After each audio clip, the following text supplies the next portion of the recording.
నమస్తే మేడం. నమస్కారం అండి. మా అహింస మెడిటేషన్ ఛానల్ మీకు స్వాగతం పలుకుతుంది మేడం. Thank you. అలాగే మా అహింస మెడిటేషన్ ఛానల్ యొక్క ప్రేక్షకులతో మీ ధ్యాన అనుభవాలు పంచుకుంటారని ఆశిస్తూ మీ పేరు మీ ఊరితో ప్రారంభించండి మేడం. షూర్. నా పేరు సాయి లహరిని. నేను హైదరాబాద్లో ఉంటాను.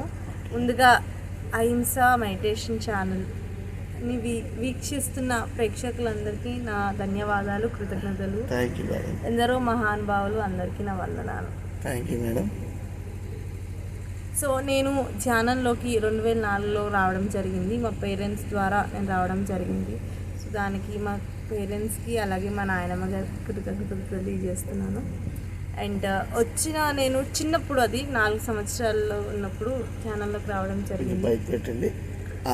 4 సంవత్సరాలు ఉన్నప్పుడు ధ్యానంలోకి రావడం జరిగింది.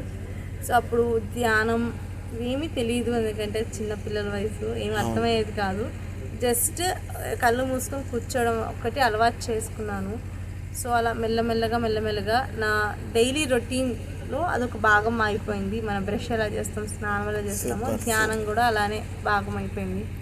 అయితే అప్పుడు మా పేరెంట్స్ మరి అల్వాల్లో వాళ్ళు మా ఇంటి ఎదురు సాయిబాబా టెంపుల్ ఉంటుంది, అక్కడ క్లాసెస్ పెట్టేవాళ్ళు. 20 days క్లాసెస్. మాస్టర్స్ వస్తూ ఉండేవాళ్ళు, అలాగే వాళ్ళ జ్ఞానాన్ని పంచుకుంటూ ఉండేవాళ్ళు. సో అప్పుడు ఒక మాస్టర్ వచ్చి చెప్పారు, నాన్ వెజ్ అనేది ఎవరైనా వచ్చి మీకు 1000 కోట్లు ఇస్తా అన్నా కానీ మీరు నాన్ వెజ్ తినకూడదు, అది ఒక పెద్ద పాపం అని. సో అక్కడ ప్రామిస్ చేసుకున్నారు. సో అప్పటి నుంచి మరి మా పేరెంట్స్ పెట్టట్లేదు. ఇంకా నేను కూడా ఎక్కడికైనా వెళ్ళినా కానీ, లేకపోతే మా రిలేటివ్స్ ఎస్పెషల్గా వాళ్ళు ఏమంటారంటే, మీరు తిన్నారు, మీరు ఎంజాయ్ చేశారు, మీ అమ్మాయిని పాడు చేస్తున్నారు అంటారు. సో అప్పుడు అనేవాళ్ళు, పెట్టేవాళ్ళు కూడా, కానీ నేను తినేదాన్ని కాదు. ఎందుకు అంటే అప్పుడు నాకు తెలిసింది ఆ సార్ చెప్పడం వల్ల. సో ఈ అహింస గురించి మరి ఎంతోమంది మహానుభావులు ఎన్నో రకాలుగా చెప్పారు, కానీ అది మనం అర్థం చేసుకోలేకపోయాం. అవును మేడం. సో ఇప్పుడు సాయిబాబా కానివ్వండి, లేకపోతే కృష్ణుడు కానివ్వండి, జీజస్ కానివ్వండి, అల్లా కానివ్వండి, చెప్పిందంతా అహింసనే. Okay madam.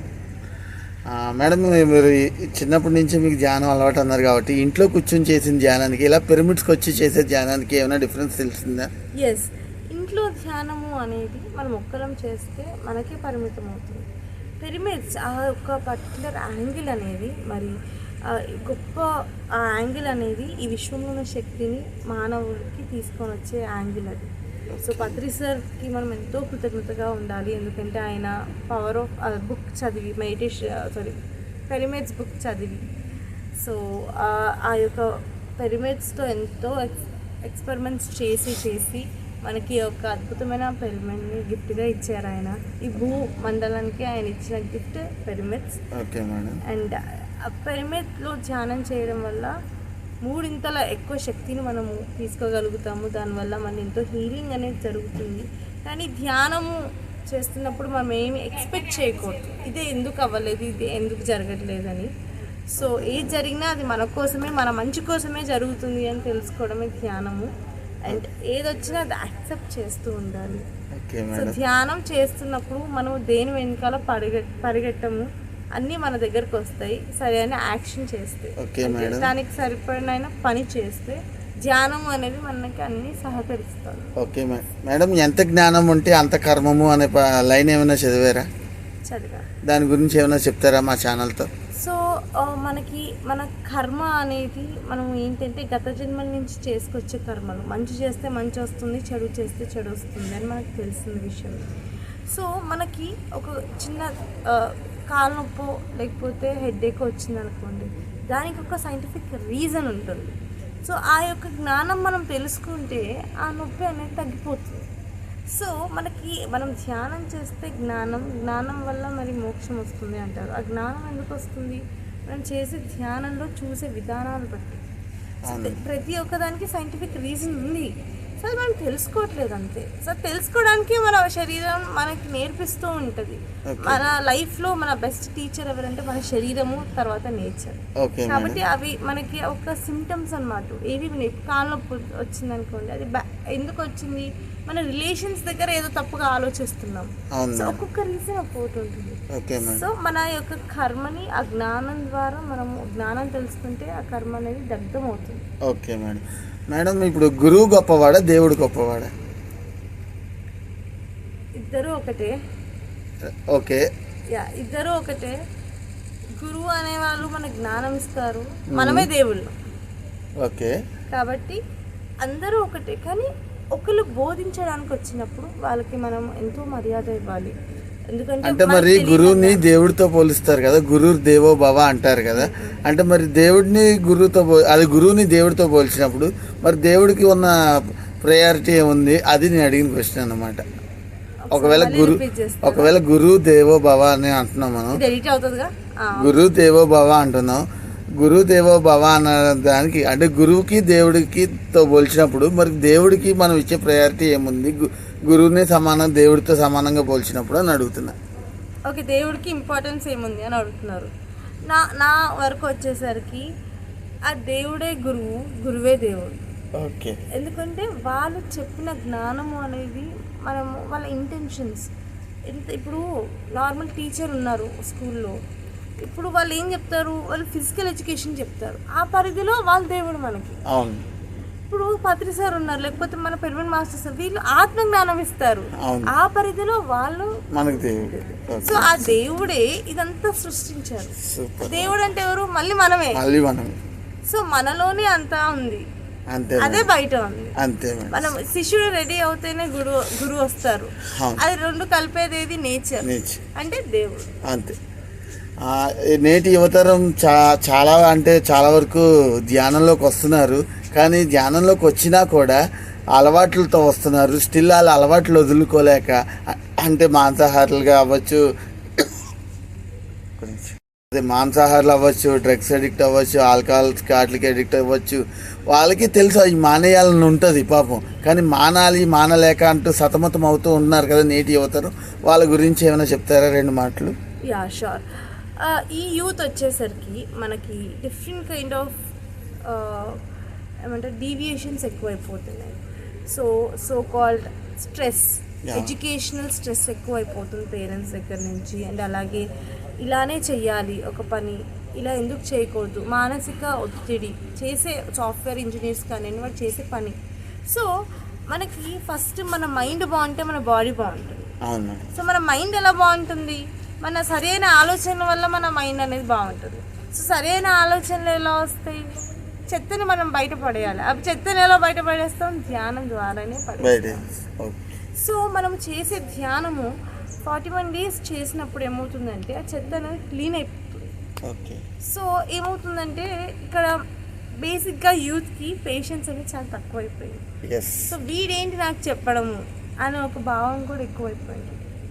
కాబట్టి వాళ్ళ లైఫ్ వాళ్ళు సరి చేసుకోవాలంటే చేయాల్సింది ఒకటే ధ్యానం.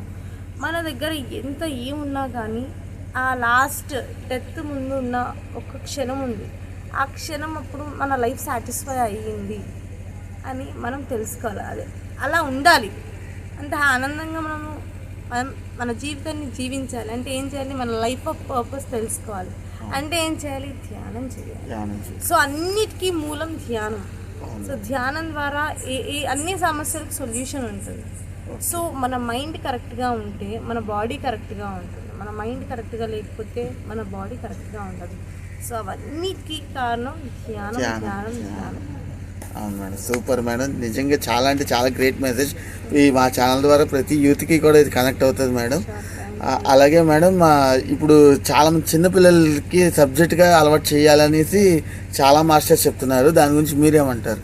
అంటే మన ధ్యానాన్ని సబ్జెక్ట్ లాగా చేయాలని. అది చాలా ఇంపార్టెంట్. చిన్నప్పటి నుంచి ధ్యానం అనేది చాలా ఇంపార్టెంట్ ప్రతి ఒక్క మనిషికి, ప్రతి ఒక్క చైల్డ్కి. ఎందుకంటే వాళ్ళు ఎంతో నేర్చుకుంటారు. ఇప్పుడు మా పేరెంట్స్ ఉన్నారు, చిన్నప్పుడు ధ్యానంలోకి వచ్చారు. మా పేరెంట్స్ ఎప్పుడు నన్ను స్ట్రెస్ చేయలేదు, ఇదే చదువు ఇదే లేదు. స్పిరిచువల్ పేరెంటింగ్ అనేది వాళ్ళకి అర్థమైంది మా పేరెంట్స్. సో ఈ పేరెంటింగ్ కూడా చాలా మారాలి.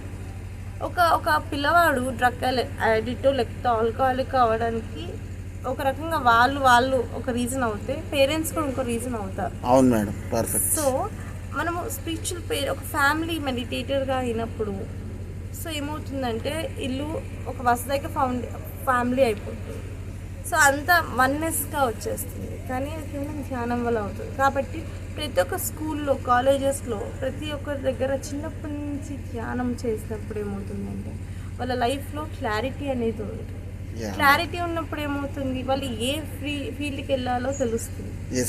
సో క్లారిటీ లేక మనుషులందరూ సతమతం అయిపోతున్నారు. సో క్లారిటీ వచ్చే ధ్యానం ద్వారా. అలాగే ఎంతో మరి హెల్త్ ప్రాబ్లమ్స్ నుంచి చిన్నపిల్లలకి చూస్తున్నాం మనం, ఎన్నో హెల్త్ ప్రాబ్లమ్స్ ఉన్నాయి. అవన్నీ ఎలా క్యూర్ అవుతాయి? వాళ్ళ గత జన్మ వచ్చే కర్మల్ని ఎలా క్యూర్ చేసుకుంటారు? ధ్యానం ద్వారా తగ్గించుకోగలుగుతారు. కాబట్టి తగ్గించుకోలేకపోతే ఎంత నేర్చుకోవాలో అంత నేర్చుకుంటారు. అంతే మేడం. లైఫ్ పర్పస్ తెలుస్తుంది. లైఫ్ పర్పస్ తెలియకపోయినా కానీ వాళ్ళ లైఫ్లో ఏదొస్తున్నా అది ఫేస్ చేసే ధైర్యం వస్తుంది ధ్యానం చేస్తే. సో చిన్నప్పటి నుంచి ప్రతి ఒక్కరికి ధ్యానం అందాలి. సో అది కంపల్సరీగా ఎవ్రీ స్కూల్లో ఒక హాఫ్ అన్ అవర్ మెడిటేషన్కి ఇస్తే ఆ డే మొత్తం ఎంతో హ్యాపీగా ఉంటారు పిల్లలు. సో ఏది వచ్చినా రాకపోయినా ఆ హ్యాపీనెస్ అనేది ఇంపార్టెంట్. Perfect madam. అలాగే ఇప్పుడు శాఖాహార ర్యాలీలో పాల్గొన్నారా? అవునండి. ఎన్ని వాటిలో పాల్గొన్నారు ఇప్పుడు దాకా? చాలా. ఓకే, మీకు బాగా గుర్తుండిపోయిన ర్యాలీ కానీ, అంటే ఇందులో చేసినందుకు నా జన్మ ధన్యమైందని అనిపించిన ర్యాలీ కానీ ఏదైనా అనిపించిందా?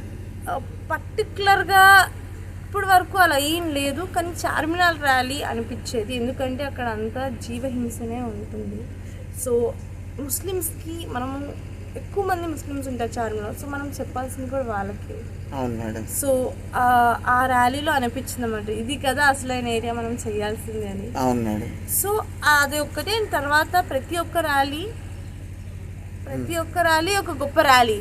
అవును. ఎందుకంటే ప్రతి ఒక్కరికి చెప్తున్నాం మనం అరిసి, మనం తినే ఆహారం కరెక్ట్ కాదు, జీవహింస మంచిది కాదు. అవును మేడం. సో ముక్క తింటే రోగం పక్క అన్నట్టు. సో ప్రతి ఒక్కరికి మనం అరిచి చెప్తున్నాం. సో ప్రతి ఒక్క ర్యాలీ ఒక గొప్ప ర్యాలీగానే మనం భావించాలి. అంతే మేడం. అంతా బాగా జరిగింది, చాలా బాగా వచ్చింది వీడియో కూడా. మీ యొక్క విలువైన సమయాన్ని ఇంకేమైనా క్వశ్చన్స్ ఉన్నా అడగచ్చు. ప్రకృతి వ్యాలీ ఎలా అనిపిస్తుంది మేడం? చాలా అద్భుతంగా ఉంది. నేను యాక్చువల్గా 2017లో వచ్చాను అక్కడ అరకు చూడడానికి, కానీ ఇక్కడికి రావాలా వద్దా అనుకున్నాం, కానీ రావడం జరిగింది. ఎంతో అద్భుతంగా ప్రకృతి ఒడిలో ఉండడం మనందరి అదృష్టం. మరి ఒకప్పుడు మానవుడు ప్రకృతి ఒడిలోనే ఉన్నారు, ఎందుకంటే ఇదే అసలైన స్థానం మనది. సో మనము ఎక్కడికో దూరంగా వెళ్ళి నాలుగు వాల్స్ మిడిల్లో ఉన్నాము, కానీ అది కాదు జీవితం. ఒక చెట్ల మధ్య ఎంత మంచి ఆక్సిజన్ దొరుకుతుంది, ప్యూర్. అలాగే మరి ఎంతో అద్భుతమైన శక్తి అనేది ఉంది. మనం నేచర్లో ఉండడం చాలా ఇంపార్టెంట్ ఒక మనిషి అనేది. సో కుదిరినంత ట్రెక్కింగ్స్కి కానీ ఇలాంటి అద్భుతమైన చక్కటి ప్లేసెస్కి వస్తే ఎన్నో విషయాలు తెలుసుకోగలుగుతాము. ఎంతోమంది మాస్టర్స్ ఉంటారు. సో వాళ్ళ యొక్క జ్ఞానాన్ని మనం తీసుకోగలుగుతాము, వాళ్ళని కలవగలుగుతాము, మన ఎక్స్పీరియన్స్ షేర్ చేయగలుగుతాము. సో ఎంతో అద్భుతంగా జరుగుతుంది ప్రకృతి వాళ్ళలో. సో ఇది డెఫినెట్గా మిస్ అవ్వకూడదు ఎవరు. ఇట్స్ మస్ట్ వాచ్ ప్లేస్ అన్నమాట. ఇక్కడ అరిటాకుల భోజనం, అరిటాకులతో టిఫిన్లు పెడుతున్నారు కదా, వాటి గురించి 2 మాటలు చెప్తారా మా హింస మెడిటేషన్ ఛానల్ ప్రేక్షకులకి? చాలా అద్భుతంగా ఉంది. అంటే అరిటాకుల భోజనం నాకు చిన్నగా ఉన్నప్పుడు బంతి భోజనాలు ఉండేవి. సో అది మళ్ళీ గుర్తు చేసింది. సో ఎంతో చక్కగా వేడివేడిగా పెట్టినప్పుడు అరిటాకుల మీద అది ఎంతో మంచిది. అరిటాకుల్లో మనం తినడము అది మన సంస్కృతి కూడా. సో అలా తినడం అనేది గొప్ప విషయం. అండ్ ఫుడ్ కూడా అద్భుతంగా ఉంది. సో మేడం, మరి ఇప్పుడు అరిటాకుల్లో తిన్నదానికి మామూలు బఫే ప్లేట్లో తిన్నదానికి వచ్చే డిఫరెన్స్ ఏంటని మా ఛానల్ ప్రేక్షకులకి చెప్పండి మేడం. డెఫినెట్గా. అంటే నాకు తెలిసినంత వరకు చెప్తాను, నాకు అన్నీ తెలిసింది నేను చెప్పను. బట్ మా అరిటాకుల్లో తిన్నప్పుడు వేడి అన్నం పడుతున్నప్పుడు ఆ రెండు ఏదో కెమికల్, అద్భుతమైన కెమికల్ అనేది ఉంటుంది. సో అలా తినడం వల్ల మన బాడీకి చాలా మంచిది అన్నమాట. సో అది ఒక విషయం నాకు చాలా బాగా నచ్చింది. అంటే అరిటాకుల్లో తినడం మన సంస్కృతి అండ్ అలాగే మన అదృష్టంగా కూడా భావించాలి. ఎందుకంటే అంతమందికి అరిటాకులు వేయడం చాలా కష్టం. అలాంటిది మేనేజ్మెంట్ చాలా అద్భుతంగా, మరి ఆర్గనైజర్స్ అందరూ కలిసి. మేడం, మరి ఇక్కడ ఈ ఆర్గనైజర్స్ రాజ్ జగపతి రాజు గారు అని మెయిన్ ఆర్గనైజర్ ఆయనే. ఆయన గురించి ఏమైనా ఒక్క 2 మాటలు చెప్తారా మా ఛానల్కి? సో సార్ మరి ఎప్పటి నుంచో ఈ ధ్యానంలో ఉంటూ మరి ఇక్కడ చుట్టుపక్కల నాకు తెలిసి నేను 2017లో వచ్చినప్పుడు ఒక విలేజ్ ప్యూర్ వెజిటేరియన్గా మారింది. పిరమిడ్ కట్టుకొని చక్కగా ఉన్నారు వాళ్ళు. సో వాళ్ళందరూ ట్రైబల్స్ అండి. సో ట్రైబల్స్కి ఏంటంటే లాజికల్గా ఏం ఆలోచించరు, వాళ్ళు చెప్పింది నమ్ముతారు, నమ్మిందే చెప్తారు. సో మనం కూడా అంత స్వచ్ఛంగా ఉండాలి, అంత ప్యూర్గా ఉండాలి. అండ్ వాళ్ళు మనం ఎంతమంది వెళ్ళినా కానీ ఫుడ్ అరేంజ్ చేస్తారు. సో అలాంటి వాళ్ళని మార్చడం చాలా కష్టం. ఎందుకంటే ఎంతో నాన్ వెజ్ తిన్న వాళ్ళని ప్యూర్ వెజిటేరియన్గా మార్చడం అనేది గొప్ప విషయం. సో సార్ ద్వారానే అలా ఎన్నో ఊర్లు మారాయి, ఎంతోమంది మారారు, వాళ్ళ జీవితాల్లో వెలుగుని తీసుకొచ్చారు. సో మనం అందరం కూడా కలిసి మరి పత్రి సార్ మనకి ఇచ్చిన గొప్ప గిఫ్ట్ ధ్యాన ప్రచారము, పిరమిడ్స్. సో మనందరం కలిసి మనము ఏదో పెద్ద ప్రచారం చేయాల్సిన అవసరం లేదు. మన ఇంటి పక్కన ఉన్న వాళ్ళకి చెప్పండి, పిఎంసీని సబ్స్క్రైబ్ చేసుకోమని చెప్పండి, లేకపోతే ఇలాంటి అహింస మెడిటేషన్ ఛానల్ని సబ్స్క్రైబ్ చేసుకోమని చెప్పండి. ఏదో ఒకటి కనెక్ట్ అవ్వచ్చు వాళ్ళకి. మీరు చెప్పింది కనెక్ట్ అవ్వాలని లేదు, ఒక్కొక్కరికి ఒక్కొక్క ఎనర్జీ ఫ్రీక్వెన్సీ ఉంటుంది. సో అది కనెక్ట్ అవుతారు. సో ఏదో ఒకటి. సో పని మనిషికి చెప్పండి సబ్స్క్రైబ్ చేసుకోమని, వెళ్ళే వాళ్ళకి చెప్పండి, పాంప్లెట్స్ పెట్టుకొని బస్సెస్లో వెళ్తున్నప్పుడు చెప్పండి. సో అలా మనవంతుగా ప్రచారం చేద్దాం. మనము ఒక 2 గంటలు ధ్యానం చేస్తున్నాం అనుకోండి, 1 గంటన్నర చేసి హాఫ్ అన్ అవర్ ధ్యాన ప్రచారానికి పెట్టుకుందాం. పత్రి సార్ ఒక్కళ్ళే ఇంతమందిని తయారు చేసినప్పుడు మనం ఇంతమంది ఒక్కొక్కరు ఎంతమందిని తయారు చేయాలి? సో పత్రి సార్ యొక్క లక్ష్యం ధ్యాన ప్రచారం, ధ్యాన జగత్. అంటే వరల్డ్లో ఉన్న ప్రతి ఒక్క మనిషి ఒకటేసారి ధ్యానం చేయరు. సో ఇప్పుడు ఆయన లక్ష్యమే మన లక్ష్యం కూడా. Okay madam. సో మనందరం కలిసి ఈ ధ్యాన జగత్ చేయాలని కోరుకుంటున్నాము. అండ్ అలాగే ఇలాంటి అహింస మెడిటేషన్ ఛానల్ ఇక్కడ సబ్స్క్రైబ్ చేసుకోండి, ఎందుకంటే ఎంతోమంది యొక్క జ్ఞానం దీనిలో వస్తుంది. సో సబ్స్క్రైబ్ చేసుకొని చక్కగా వినండి, మీ అనుభవాలను కూడా షేర్ చేయండి. Okay madam, thank you madam, thank you so much. మా యొక్క అహింస మెడిటేషన్ ఛానల్ స్టూడియోకి వచ్చి మీ యొక్క విలువైన సమాచారాన్ని, మీ యొక్క విలువైన అనుభవాల్ని షేర్ చేసినందుకు మీకు వేల కోట్ల కృతజ్ఞతలు మేడం. థ్యాంక్ యూ అండి, థ్యాంక్ యూ సో మచ్.